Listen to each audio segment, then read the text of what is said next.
Hey everybody. Okay, Wordly Wise. This week we started chapter or lesson 12, words, right? So let's go through the Quizlet. Now we have all seen Quizlet at home already, and if you haven't seen Quizlet yet, I hope you have the opportunity to go online and check out Quizlet and the online study material that Quizlet provides our vocabulary lessons. It's really nice to have, and it's not boring, I don't think, and the flashcards are really fun, okay? And this is the Wordly Wise, this is the Quizlet that I attach almost every other week when we assign new words. All right, so in here, I already pulled up my Quizlet, okay? So as you can tell, I'm in the flashcard mode. So this week's words, I'm gonna go through them. So hopefully it won't take too long. Okay, the first word is arch. I'm going to flip over my card, click on it. An arch, N, noun, a curved piece of wood, stone, or metal over an open shape. It supports the weight above it. And look at the picture of an arch. The arch is actually here, that curved opening, and the people are going right underneath it, right? Here is an arch, and then if you look around on top, there's a structure on top. So it does support the weight above it. Now, arches typically are curved. Okay, it's not flat, not straight. It's not like a door opening in your house. It has to have a curve in it. Okay, let's move on to the next word. Attention. Oh, we know this word already. It's something really important that we need in class, right? Noun, thinking, listening, or watching carefully. Are you all paying attention as I go through these flashcards? Look at that little boy. He's paying very close attention to whatever he sees. Oh, it looks like a lizard. I don't know. It might be. Or he's looking at the grass very, very carefully. Award. Noun, something given for doing well. Can you guys think of an award that someone or you have received from school? I'll give you a hint. Every month, coach gives out awards for PE, right? And he only gives one for every grade level. So one first grader from the all three gets chosen, all three classes gets chosen. One student from all of second grade gets chosen. Okay, those are his awards for PE. Now, if you think about if you play the piano, if you go to Kumon, if you do martial arts or karate, have you ever received an award or something given for doing well?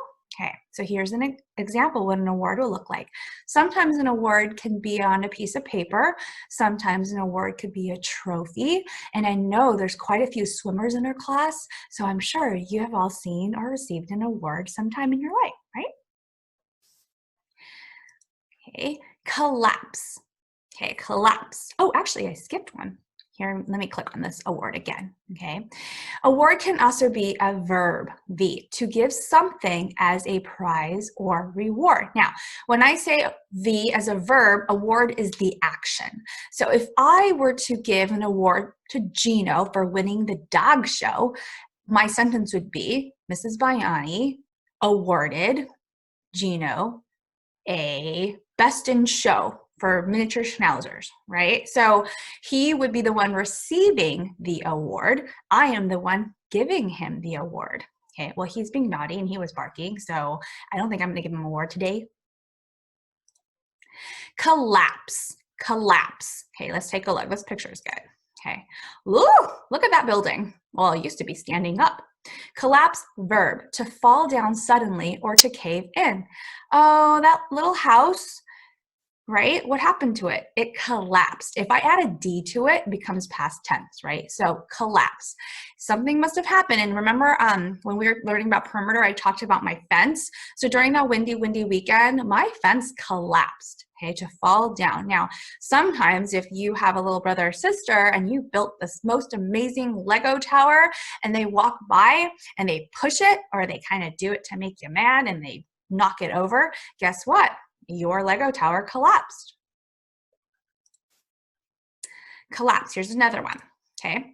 Verb, to fold together. Now this, you can't tell, but it used to be a chair. Now, think about your house and do you have something that collapses together, okay? Like me, I have, like when we have parties at our house, we have folding chairs that I can fold together, collapse them down so they don't take up so much space, and I can put a whole bunch of them together and keep them in my garage, okay, to fold. And I also have a table that collapses. So if I don't need the table, I can fold it up and put it in my closet. Demolish, demolish. Verb, to destroy something or tear it down. So demolish is definitely, I would say, a word that would be used when you're thinking of construction, right? If you have to build a brand new Lego tower on your Lego board, you would probably demolish your old one and then rebuild your new one. So in this picture, this piece of land, there probably used to be a building on it, but then people came and demolished it with big trucks, right, and cranes, and knocked it down to probably build a brand new one. So when you get the chance, and we probably won't be able to go outside for a while, but when you drive by with your parents, sometimes you might see something that's being built, and homes or brand new homes that are coming, and something old that used to be there was probably demolished so something new could be built there. Excess. This one's a tricky one, okay? Excess. Adjective, more than is needed or allowed, okay? So this is a funny picture. I'm not quite sure. Well, here this man seems to be on a scooter carrying some garbage. I don't know, but the word excess means more than what you need. So he probably had way too much of something and he's taking it away. Now, for example, right now, if you haven't heard the news already, or maybe you heard your parents talking about it and you heard that people are a little worried, and so they're going out and they're buying all kinds of stuff, and they buy way too much of it. Like, I was watching the news and I see people going to grocery stores or Costco and they're buying a lot of toilet paper, but maybe they're buying way more than they need. That would be excess. So excess toilet paper, right? Way too much. If your garage is filled with tons and tons of toilet paper rolls, you probably don't need all that. If that's your garage, then Mrs. Mayani's coming over. I'm going to take some from you. Okay, so let's see. Oh, it wants me to log in, and I'm going to stop here. I'm going to load up another video after I've logged in with the rest of the words. Okay, I'm back. All right, so I logged in because I forgot to log in when I did it the first time. So the other definition of excess is a noun. It's the amount that is too much or more than is needed, okay? So if you look here, there's a lot of magazines or papers. It is way more than what this person would ever use. So that amount is the excess. Okay, so for example, if you're baking cupcakes or muffins, and then you are filling your muffin pan or your cupcake pan and it overflows, well, all that extra cupcake batter is the excess amount, okay? It's way too much, more than you need to fill up the cupcake tin. Outline, okay? A noun showing the outside edge of an object or figure. Now, the outline, if you look at this, sometimes when we color and we draw pictures, I always tell you to outline whatever you've drawn in with a Sharpie, right? So we can see it better. So that would be just the outside edges. And I've used the word outline quite a bit. So we are familiar with that, so the edge, okay? The other definition of outline, noun, a short list or plan that gives the main ideas of a longer report. Now, when you get older and you go into second, third, fourth, fifth grade, 6th, 7th, middle school, college, you're gonna learn to write an outline, because you're no longer going to write just a 5-sentence paragraph.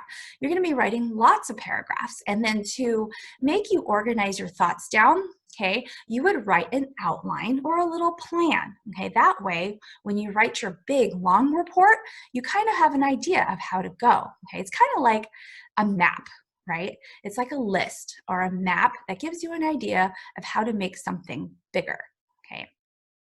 I know, this noun version is a little tricky to understand. Sculpture, okay, sculpture. Noun, a work of art made by shaping wood, stone, or other material into a certain form. Look at this picture. There's a building, but there is a sculpture, okay, right in front of the building. Now, a lot of us has traveled all over the country, all over the world, and we probably have seen many sculptures already. Okay, so even like in class, I remember in the beginning of the year, we were playing with Model Magic and we created our own sculptures in class. So there's lots of times when you play with Play-Doh when you're little, or you still like Play-Doh now. I love Play-Doh. So you probably have made sculptures. And if you go to a museum, an art museum, there's quite a few artwork made right there that's in a sculpture form.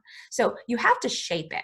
If you draw something on a piece of paper, that wouldn't be considered a sculpture, okay?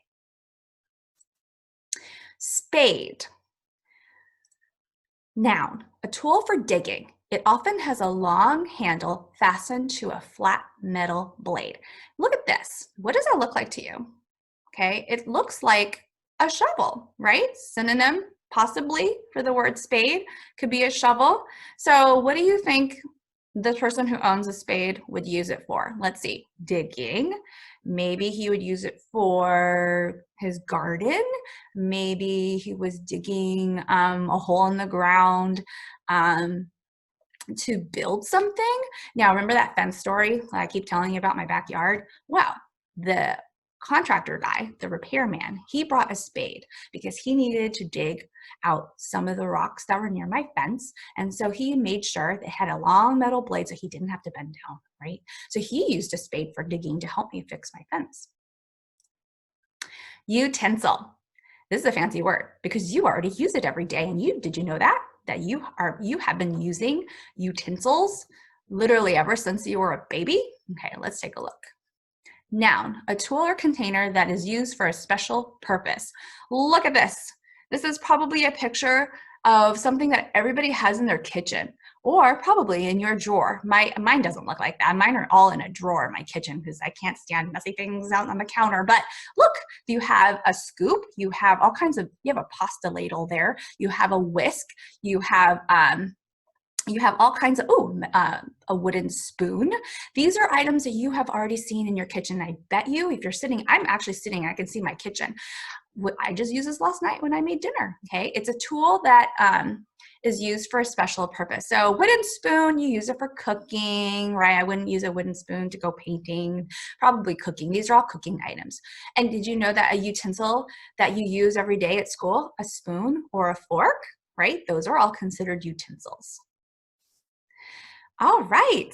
So I hope you guys enjoyed our lesson 12 vocabulary words. And don't forget the assignment this week, or actually today, is to use the blank sentence paper to write, let's see, a complete sentence that follows all the rules of sentence making, okay, for arch, attention, and award. Okay, I'll check you guys out later.